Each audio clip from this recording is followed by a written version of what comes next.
right. These notes are over our section 4 of chapter 10 on evidence for evolution. The objectives for this section are to recognize the major sources of evidence for evolution and also to examine the pattern of features that reveal a history of a species. So, to get started here, we're going to talk about fossils a little bit. And when we talk about fossils, one of the major things here is understanding that we're trying to track these changes of these species over time. So when Darwin finds a 400-pound armadillo fossil from long, long ago, right, we want to connect that armadillo fossil to modern day armadillos over here. So the fossil is A, modern day armadillos are D, but we don't really assume that fossil A turned directly into armadillo, that modern day, like 3 to 4 pound armadillo overnight, right? We actually would assume that there were a lot of little changes over time that occurred. So what we're looking for in this fossil record is we would hope to see a chain of fossils that can show us smaller changes that can indicate that A can turn into D, and it doesn't have to happen all at once. Right? The only problem is that we don't find all of these fossils. Right? Maybe C is missing currently. Right? So maybe you've heard of that. When people will use a term like this, calling that fossil a missing link, and they would like to say that that's evidence that that evolution doesn't exist, that A can't possibly turn into D because we've never found C. But that being said, those people usually don't understand that fossils don't work that way. Only a very select few things that die actually turn into fossils. Right? You have to die in very unique circumstances to turn into fossils. If I died right now, I'd just decay into dust. But if I died and fell face first into mud and silt by a river and got covered up, and then eventually minerals displaced my body and created this fossil, then great, that's awesome. But that doesn't happen for most living things. So even if fossil C could exist, right, even if that organism did exist at some point, there's no guarantee that any given individual of that species ever became a fossil. So we're not only not surprised by having missing links, we actually expect a lot of those links to be missing. And that's not actually a problem with evolution, that's just the way fossils work. So we don't really worry about that as much as you might think. Right, we do find some fossils that can connect, right? Maybe we did find B, but we haven't found C yet. But again, it is useful to have that incremental change to try and explain how this might work, but we don't think it's absolutely necessary, not really. Other than that part of fossils, there's also this law of superposition. And for this, I just want you to think about, say, like a stack of newspapers or maybe a stack of magazines that you might find somewhere. If you saw a stack of newspapers, where would you expect the oldest newspaper to be? At the top of the pile or at the bottom of the pile? Because most of you would probably assume that it'd be at the bottom of the pile. Right, so if I have fossils in these layers of soil that I've just drawn, I would guess that fossil A might be found here, whereas fossil B could be found up here, right? Meaning that A is older than B, B is younger than A. And the only reason that wouldn't be true is the same reason it wouldn't be true for the paper, right? The oldest paper may not be at the bottom, but that's more likely to be because somebody upset that pile at some point, knocked it over and then reorganized it or tried to put it back together the best they could, right? The same can be true for these fossils. A does not necessarily have to be older than B, but it's likely to be older than B because of the way that soil forms, right? It is also possible that some animal dug down and buried A below B, and so now I'm finding it in a place where I shouldn't. Or it's possible that geologic processes can flip these things around, right? An earthquake could change these layers a little bit. But assuming that none of those things have happened, which we have to in some cases, we would think that A is older than B, right? So if we're going to find A, B, C, D in these layers, you could find them in a lot of different places. One of the things we need to make clear is that it is entirely possible to find D and B in the same layer, even if B is older than D. Right? So we like to think sometimes that A turned into B and A just disappeared. But it's entirely possible that A and B can coexist at the same time. Right? It was just a specific population that turned into that new species B. Right? Maybe the original population still exists. So when we're looking at these, sometimes you have things together, but I would be looking at A and B like here and realizing that yes, A is older than B because I've never found it in that layer up above where B is found, right? And I would still think yes, B is older than D because I can find it down here, but I can't find it, right? But I only find D in that first layer, right? And then again, remember D is that modern version. It's still alive. That one's running around on top of the soil. So again, we would not necessarily assume that it's older than B, but it actually could be because crocodiles and alligators are 3.5 million years old, right? Way, way older than a lot of things that have become a species and gone extinct since then. So it's not always sequential the way we want it to be, but when we're using basic logic and we see one thing in one layer and not in another, we can assume that some things are older than others. So that's how we use that law of superposition. We'll be a lot more specific with that later, though. Geography. This part, mostly if we take this back to our example of the Galapagos Islands. So if I insert a page here real quick. And we think about those islands that we had, and I don't know what the islands are called, so maybe they're just island A, B, C, D, and E. But remember, island B had one kind of tortoise, and that tortoise had a round, curved shell, just like any other tortoise that you might think of. And island C had that other tortoise, right? The one that had that arched saddleback shell. And that saddleback shell actually helped that tortoise because it could reach its food that was up higher. But you only find that tortoise on island C because the tortoises on island B don't have to reach very high to get food. In fact, island B, those tortoises would have a problem if they had that saddleback. They wouldn't be able to get through the brush and all the trees and things like that because they'd get snagged and they'd get stuck.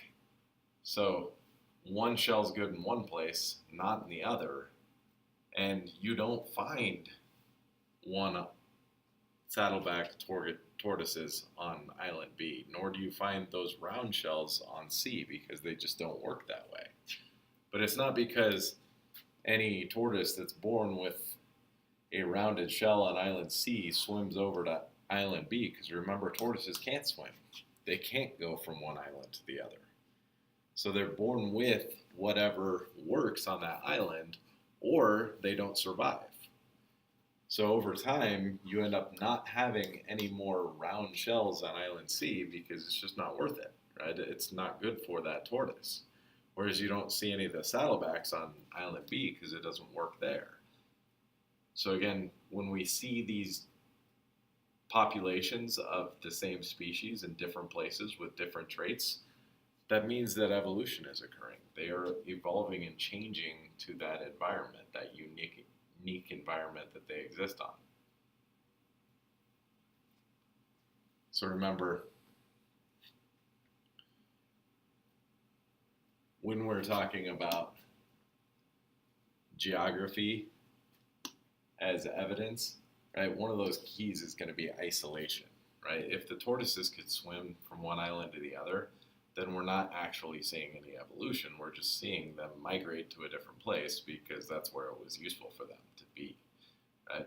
But when we see populations that no longer have a certain trait because it's a disadvantage and they only have a certain trait because it's an advantage, that could give us evidence for that evolution, right? So they kind of have to be isolated.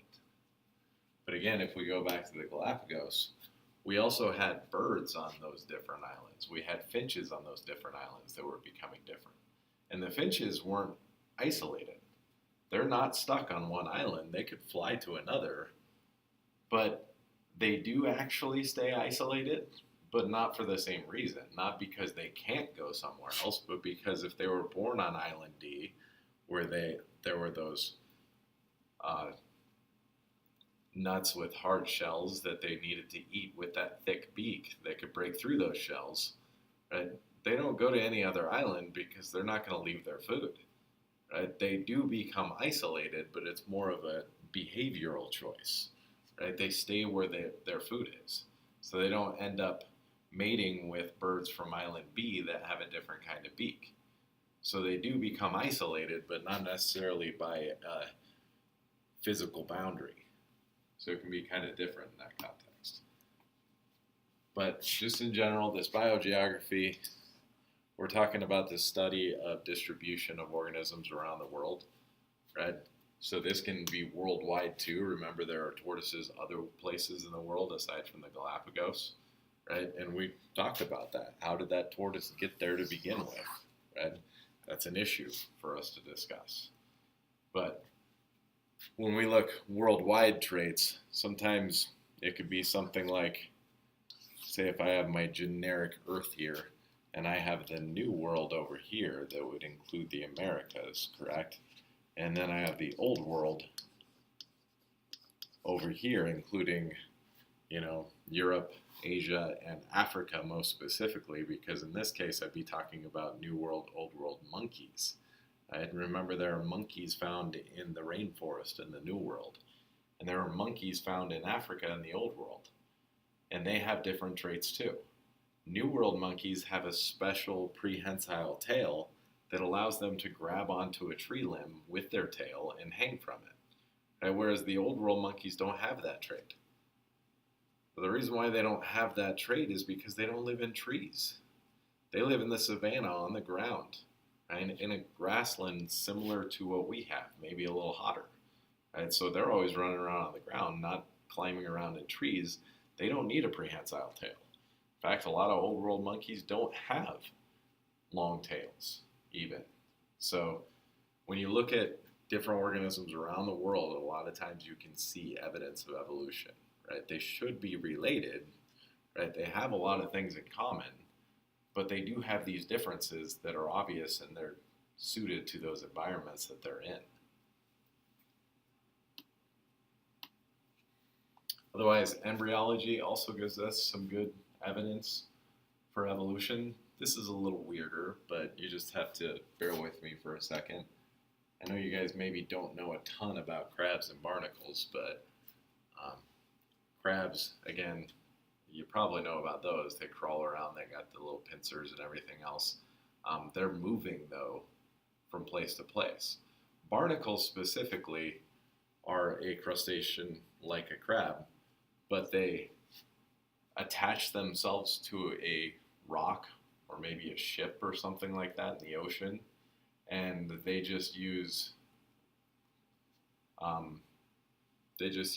kind of these little fins or whatever you want to call them to just catch food as it goes by in the current, right? But they don't move. They stay in the same place always. They can't move. Once they're attached to the rock, they're stuck there forever. But the reason why we bring these things up is because the larval form of crabs and barnacles look identical. Even if you were a marine biologist and you were an expert and crabs and barnacles, you would not know the difference between one and the other as long as they're in that larval form, right? So you could have a mixture of those in a container, and you could stare at them all day long, all you want, and you're never going to know which one's which. But when they grow up, they become completely different things, different species even, right? But what that means to us, that they looked identical in such a young stage, is that they probably are very closely related. If they're very, very similar in that stage, right, if they're almost identical in that stage, they'd have to be very closely related for that to be possible. Other evidence, right, that's just more wide ranging, right, if you look at embryos for vertebrates, they're also very, very similar. So if you take vertebrates, which are anything with a backbone, which include us, right? But it also includes, other mammals like dogs and cats. It also includes, a zebra. It would even include a shark, because all of those things have backbones. Right? Now, I'm not saying that all of those things are closely related, but when you look at the embryo of any one of those things, they would all be very, very similar. They would all have gill slits. They would all have tails, right? Only a few of those things have tails, right, in their adult form. Humans have tails. Or, excuse me, humans don't have tails, but dogs, zebras, and sharks do. Right? Only one of those things actually has gills as an adult, right? The shark does.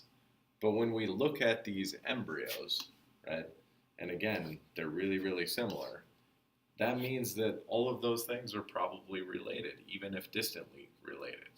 Because, yeah, one embryo might become a human and one embryo becomes a shark, but if you can't tell the difference between that very, very early stage human and that baby shark, then maybe they're not really all that different. Maybe they are related, right? Even if distantly, right? It makes more sense for us to think, oh yeah, humans and dogs are kind of related because they're both mammals. But we have to look even further still too. All vertebrates are probably related. They all inherited that backbone from a common ancestor. Otherwise, our anatomy features that we look at are going to be either homologous, analogous, or vestigial structures. And these are kind of confusing to look at first. So usually we use some kind of an example to deal with this, right?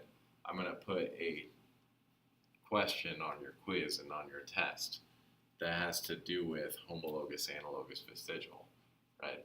I want you to use homologous structures to try and connect different organisms together and indicate relationships between them.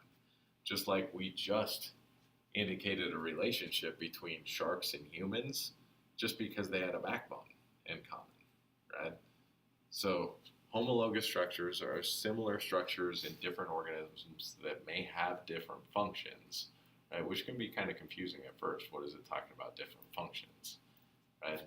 But when we start putting these things together, when we start looking at examples, it starts to make sense. So the example we did in class was something like this. What if I grouped these three animals together, right? Groups of animals. So I got birds, I got bats, and I got humans. And I wanted to discuss, well, which two of those three things are more closely related? Would it be the birds and the bats? Would it be the birds and the humans? Would it be the humans and the bats? Right? And there are ways that you can connect all of these things, because obviously every single one of those things has a backbone again, right? All vertebrates are ultimately related, but what are some ways that we can connect birds and bats, bats and humans, birds and humans? Which two things are actually most closely related? So as we went through this, we came up with a lot of different ideas, right? Some are good, some are bad, right? It depends on the context, right? What we ultimately wanted to see were that there were certain connections that were better than others, because I can connect birds with bats, right? And I can connect them using a feature, some structure that they have in common, right? So that structure would be their wings, right? But do wings actually indicate a relationship between those birds and bats? That's what we're trying to decide, right? I can connect also, let's say, bats and humans, right? And I can connect them with something like, let's say, they both have hair, right? They don't have feathers, they have hair, right? That could connect them together. That's a structure that they have in common that may indicate that they have common ancestors, right? That they inherited that feature from common ancestors, right? But then say I could look at the birds and the humans and I could say, well, they have something in common. They both have very good eyesight compared to the bats, right? Bats are blind. They use echolocation essentially to find their way around. Now, bats aren't truly blind. They can see, just not nearly as good as the birds and the humans, right?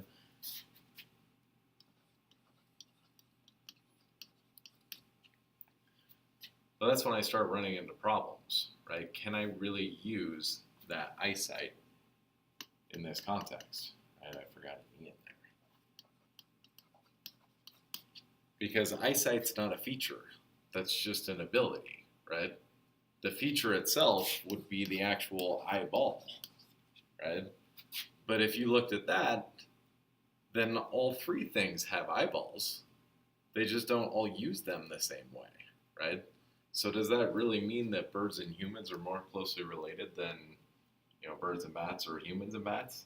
Not necessarily, right? But then I also have to look at my other evidence that I've presented so far. Do the wings work, right? Because wings of birds and bats are very, very different from each other. The birds, again, have feathers, whereas the bats would have hair like we talked about, but their wings are essentially webbed skin between bones that are actually almost finger-like. So when I start thinking about those things, the underlying parts of those wings, how do those wings work? Because the wing is the structure, but superficially, those wings are similar. Underlying structures are actually wildly different, right? There's a big difference between feathers and skin and bone, right? So when I start looking at wings a little bit closer, maybe that doesn't work so well anymore. And then I also start thinking, okay, bats and humans, they have hair. Well, wait a second. We just said something about fingers, right? Bats have 5 fingers just like you do. Their hand doesn't look the same as yours because their hand is actually their wing, essentially. Right? That webbing, that skin is stretched between those fingers to create this wing. But otherwise, underlying structures are very, very similar between your hand and that bat wing. So maybe that's more important, right? So when we go back to that last slide, homologous structures are similar structures in different organisms that may have different functions, right? When I say different functions, I mean a bat wing and a human hand are very, very different. They are not used for the same thing. But when you look at the underlying structures, they're actually very, very similar, right? So bats' wings and our hands can be homologous, and those would be structures that would indicate that we may be related to each other, right? Closely or more closely related to each other than we are to birds, right? Whereas, again, also in these examples, those wings, those are analogous structures. Analogous structures are structures that perform similar functions but are not similar in origin. So again, superficially, they're similar because they do the same thing. They both fly using those wings. But when you look at that underlying structure, right, what should be homologous is not. They don't have similar underlying structures. which means that they're probably not similar in origin. The reason why bats and birds have wings is because they both evolved to deal with the same problems. Their resources are widespread and they have to fly to get them. So it's more likely that those wings that we talked about are a coincidence, right? Those two things are not necessarily related. They didn't inherit those wings from common ancestors. They just happen to have the same thing because they evolved to solve the same problem that one another had. All right? And then lastly, there's vestigial structures too. When we talked about that eyeball, right? All three things have eyes, but the bats don't use their eyes the same way anymore, right? A vestigial structure is supposed to be something that is no longer used the same way, right? It's an inherited remnant of organs or structures that no longer have the same function. When we talk about a bat having eyes, why would a bat even have eyes? It doesn't use them the way that we do, right? The only reason it might have eyes is because its ancestors used it some way, somehow, because it certainly doesn't anymore, right? So when we look at the anatomy, we look at those features, right, all three have eyeballs that are similar. They're actually balls, right, that have apertures that allow allow light in so they can see. But the bat's eyes are not very good because they don't use them. They don't need them, right? They hunt at night. There's no light at night to enter that eyeball so they can see really well. Whereas birds and humans, we need that vision to find our food, to be able to survive, right? So we use our eyes, which means our eyesight is going to be better. The bats don't use the eyes so much anymore. Their eyesight's not very good. There are a lot of examples of vestigial structures, but vestigial structures are actually going to be used to indicate relation between organisms as well. So I need to connect this vestigial structure back to homologous structures because they are homologous structures, right? Remember, all three things have eyeballs. They're all related to each other, right? So we're not going to disclude bats from the group because they all have similar structures in that context. So we don't know that two are more closely related because of eyes or because of that eyesight. It doesn't work that way. But that being said, if we went to a different example, if we started talking about that bird we found on the Galapagos that can't fly, right? Its wings are small and scruffy, which actually helps it swim because that's where it finds its food. It doesn't need to fly anymore, right? So it no longer flies. Its wings are vestigial structures. They no longer have the same function that they once had. Again, we assume it flew at one point. How else would it have gotten to the Galapagos Islands to begin with? So vestigial structures can be used to indicate relation, but you have to think outside the box a little bit on those, right? Because we're not going to say when I group an eagle and a penguin and a dolphin together that the dolphin and the penguin are more closely related because of their fins, because that penguin's fin is not a fin, it's a wing, right? It's not used the same way it once was, but it's still a wing, right? Wings are wings, feathers are feathers. Those two birds are probably more closely related than, right, the penguin and that dolphin. So vestigial structures, we use those in terms of trying to determine whether species are related or not. So they're also going to be important. So you need to understand the difference between something that's homologous, something that's analogous, and something that's vestigial. Remember that vestigial is a type of homologous structure. It's just a specific kind of homologous structure, right? But otherwise, homologous and vestigial can indicate relationships. Analogous structures are just a coincidence, right? They're superficial similarities that do not necessarily mean that two organisms are related. So I know there's a couple questions left in these notes, but we can kind of pick up on that later. Hopefully this will help explain a lot of the other things, though, that you missed. So that's all we need here.